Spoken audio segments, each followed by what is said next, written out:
what happened on the night you almost died.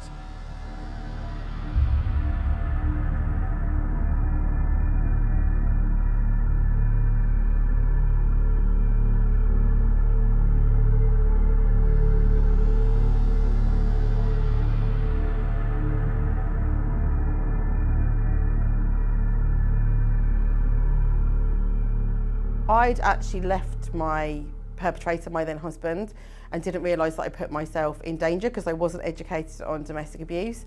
During that day, I'd actually been to court to put through a non-molestation order, and I did that in my lunch break.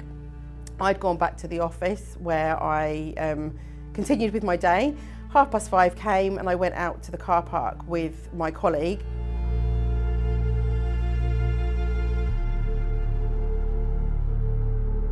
We used to have an ongoing joke where she had an older car and I had a newer car, and it was November, so it was cold, and I would start my car up and be able to just honk my horn, say see you later, and off I'd go while she was still demisting her car.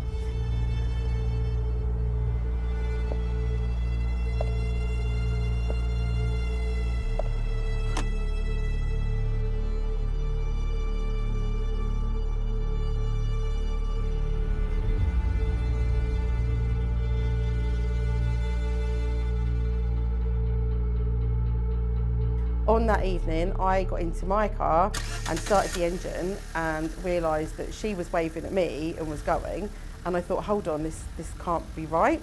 So I thought, no, don't be silly. My emotions were already heightened because I'd been to court that day, and so left the car running.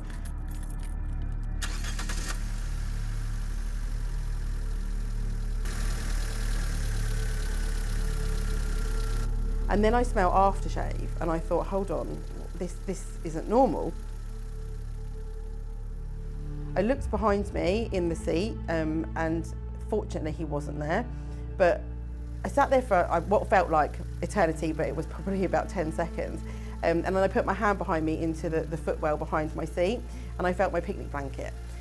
I have OCD, so I know that picnic blanket was in the boot of my car.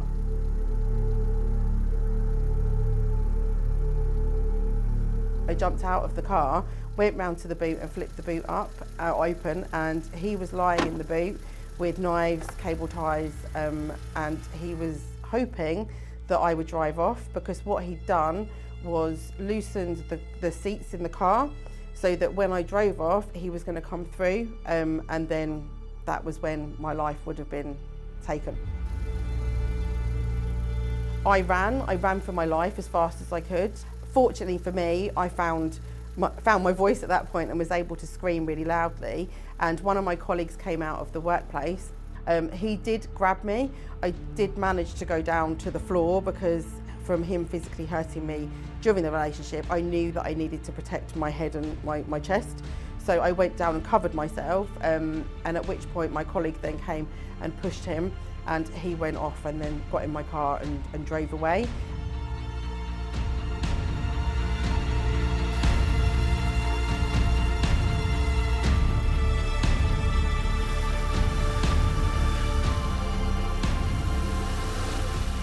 Fortunately for me, getting out of the car and running is what saved my life, and I know how lucky I am to still have the voice I have got, but I also know that I need to have that voice to speak for people that potentially aren't feeling strong enough to come forward at this stage or have lost their lives.